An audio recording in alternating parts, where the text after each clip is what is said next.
làwọn èèyàn wí kí làwọn èèyàn sọ nípa ìṣẹ̀lẹ̀ eléyìí tó ṣẹlẹ̀ nípa iléeṣẹ́ rédíò Fresh FM nílẹ̀ Ìbàdàn níbi tí àgbà sọ̀rọ̀sọ̀rọ̀ àgbà pèdèpèdè àgbà gbóhùnsáfẹ́fẹ́ bàbá Alhaji Abọ́ládé Sàlámì níbi tó ti ń ṣètò kan eléyìí tí wọ́n máa ń ṣe ní gbogbo ọjọ́ Sunday ní àárọ̀ ọjọ́ ìsinmi Sunday lórí rédíò Fresh FM tá a bá dẹ̀ ń sọ nípa rédíò tó nà yẹn já tó ta kàn mọ́lẹ̀ káàkiri ilẹ̀ Yorùbá orílẹ̀-èdè Nàìjíríà ọ̀gá ni Fresh FM o kí wá ní ká ti wá pè é ohun tá à ń gbọ́ nípa Fresh FM òun náà la ní ká mú wá fún wa o wọ́n ní lásìkò tí bàbá Alhaji àgbà sọ̀rọ̀sọ̀rọ̀ ni àgbà pèdèpèdè agbóhùnsáfẹ́fẹ́ bàbá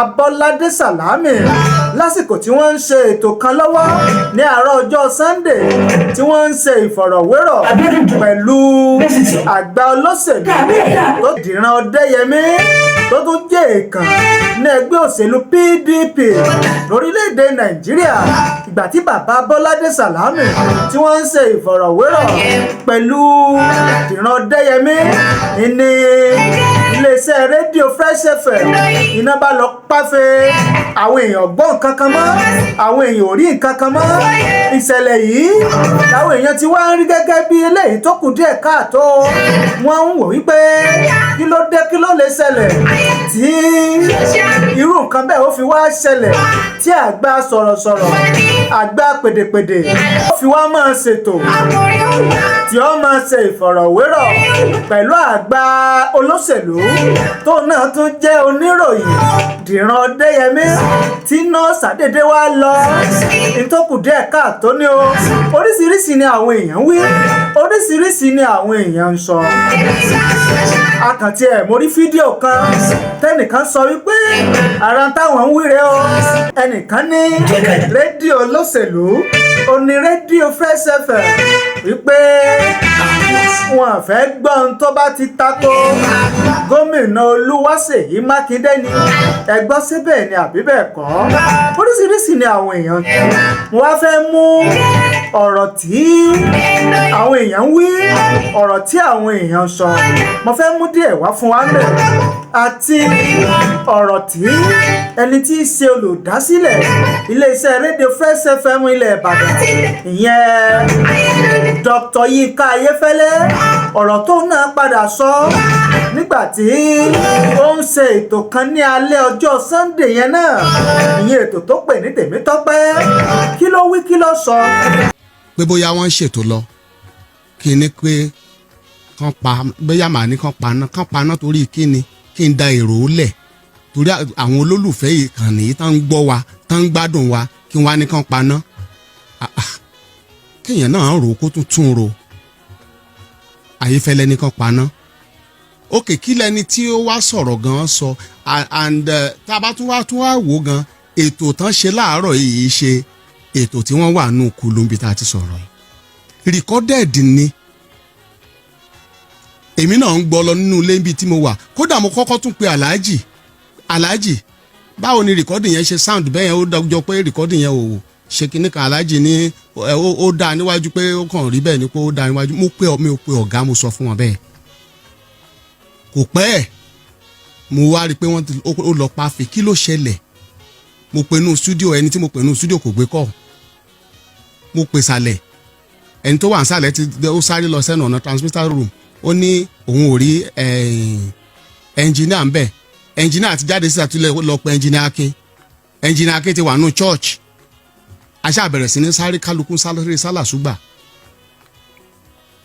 ṣùgbọ́n létí ẹlòmíì Ayéfẹ́lẹ́ ló ní kàn pa transmitter kí ni mo fẹ́ pa transmitter fún ètò tó tẹ̀lé tó yẹ kó bẹ̀rẹ̀ láago 10 ó bẹ̀rẹ̀ ní aago 10 kọjá ìṣẹ́jú 12 nígbà tí transmitter ṣẹ̀ṣẹ̀ padà dé tó come up right transmitter dẹ̀ ní kinní kan ìgbà tó bá tẹ́ lọ́rùn ni ó padà come up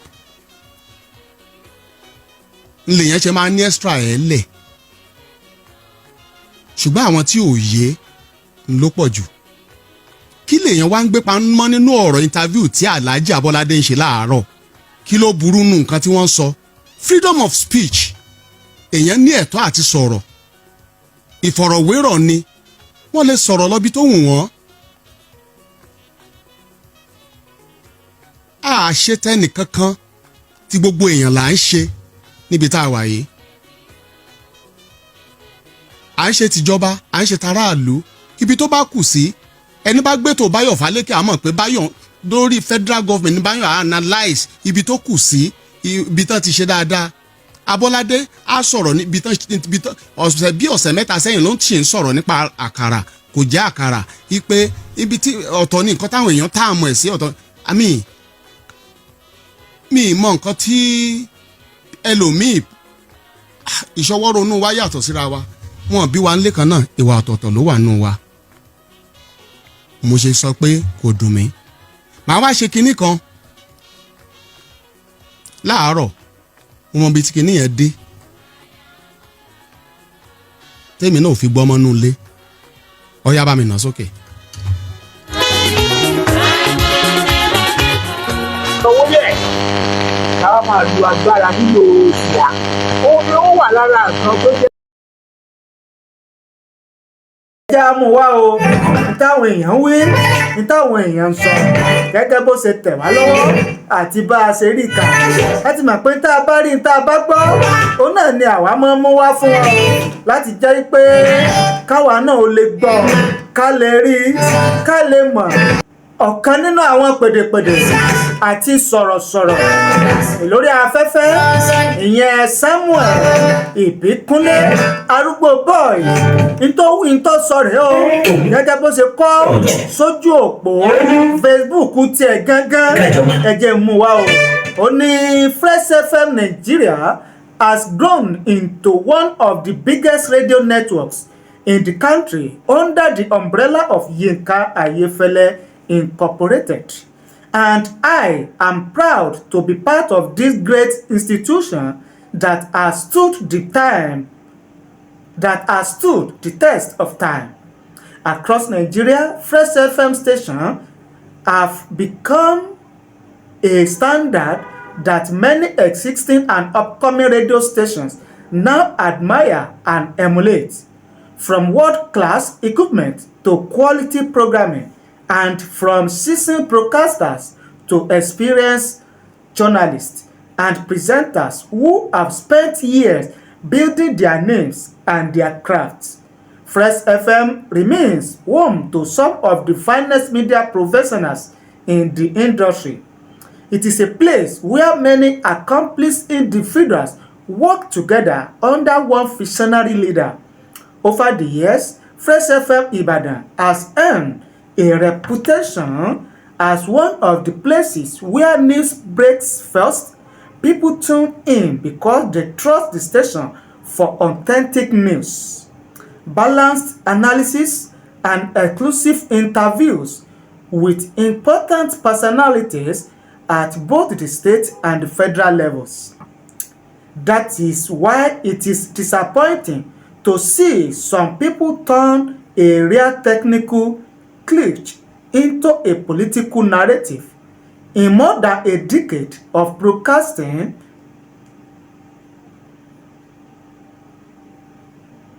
interruptions of this nature have been extremely uncommon. Many will remember when an inferno destroyed the station's building last year. What could have kept many stations off air for weeks or even months was resolved within a few hours. Despite the scale of the incident, Fresh FM Ibadan returned to broadcasting remarkably quickly.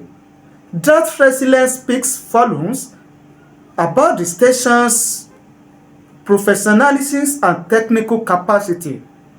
Yesterday, a technical issue affected the latter part of Agbami Oselu, hosted by the veteran broadcaster and group general manager Abolade Salami. Some have claimed the program was deliberately interrupted because of its political content. That claim simply does not add up. The pre-recorded interview had already been hearing for a long time before the clinch.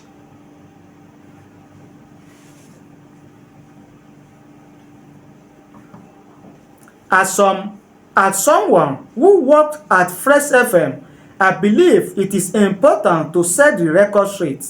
Those who listen regularly know that many of us, myself included, and especially some consistently asked tough questions and offered constructive criticisms of government when necessary. At no time has Yinka Ayefele instructed anyone to soften criticism or promote any government. Fresh FM has always provided a platform for different opinions, giving both the government and the people the opportunity to be heard.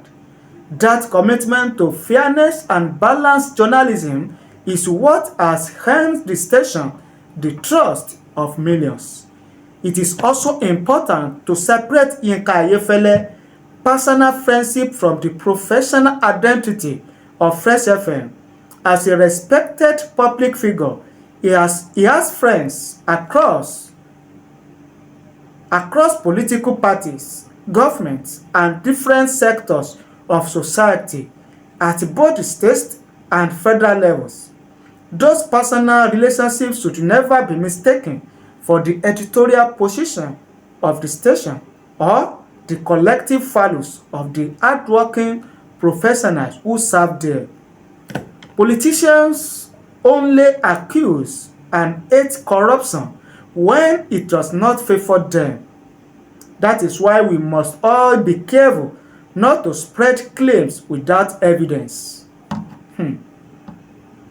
Finally, I respectfully urge every public commentator, especially those who once practiced journalism before venturing into politics, to exercise restraint in their public statements.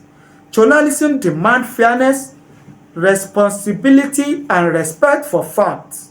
Those values should remain with us regardless of the paths we later choose. Fresh FM remain committed to professionalism, ethical journalism, and serving the public with credible information. One temporary technical fault should never be used to question the integrity of an institution that has spent years earning the trust of its audience. Ẹ má fi òkúròrò pè wá lájẹ́, ẹ má kanra àìtàmájẹ́, ẹ̀kọ́ díkókó sí ẹjọ́ alágbàdo ni. Arúgbó boys ló kọ eléyìí tí àmúwá fún yín tẹ́ ti gbọ́ yẹn. Ọ̀pọ̀lọpọ̀ èèyàn ni wọ́n wá fi èrò àti ìwòye tí wọ́n sọwọ́ lórí ohun tí Arúgbó boys tó kọ jáde tẹ́ rí tí mo mú wá fún yín yẹn tẹ́ gbọ́ yẹn. Mr. Kamil Gasali, àwọn ní thank God it is a pre-recorded interview. Let Agbami Òṣèlú replay it next Sunday without editing. And if it is edited, the interview knows everything is said. Diran Odeyemi will surely react. I am tempted to believe that Fresh FM will not receive those big cars without reciprocating in kind. Ahmed Adesina, àwọn ní that last paragraph is not okay. We all know the story of Ìbẹ́pẹ tó pọ́n lápọ́njù, the overripe purple, and how the love was shifted to Fresh FM. Adébísí Kọ́láwọlé Solomon, àwọn ní sustainability. Mr. Adébísí Kọ́láwọlé Solomon, àwọn ní sustainability matters in every business, even if it is a strategy to keep Fresh FM Ibadan in line or in good accord with the current administration. There's nothing bad in that. Should he now wait until the building is demolished again? Unfortunately, I did not listen to the allegedly accusation, but Yinka Ayefele has not been biased as far as I know. Then let your presenters be honest with a recorded program and differentiate it from live program. Samuel Ebekunle, I beg you guys should continue to protect the interest of your place of work. Ademola Tijani, I want to thank God for sharing this kind of write-ups and kudos to Yinka Ayefele for sharing the full details yesterday on his program. I think the GM, Baba Bolade Salami, made a mistake yesterday by stating that Diran Odeyemi was live on the studio yesterday morning. This is what I think made some people to buy into the idea that it was a political narrative. I cherish the way the chairman responded to the issue by allowing full interview to be heard yesterday. Okay, ní Fresh FM yóò máa lọ.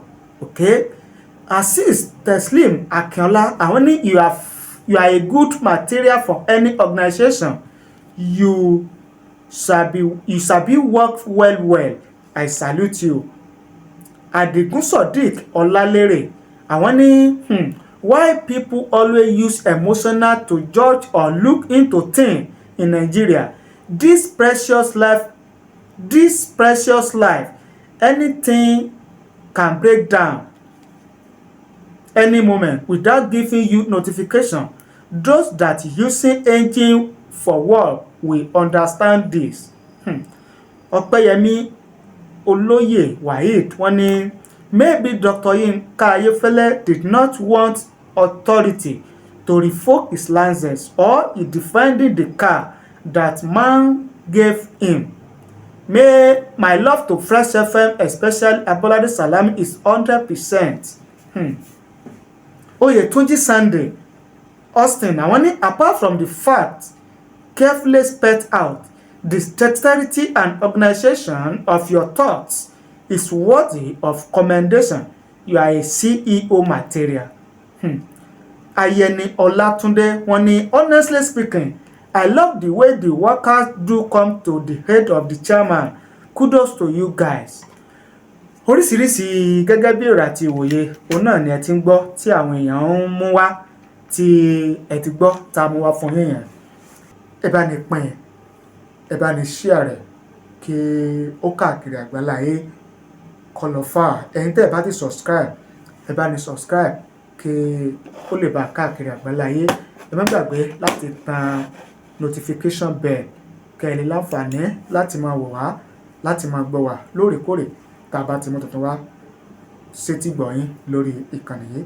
Ẹ ṣé, àdúpẹ́, àmọ̀rírì yín.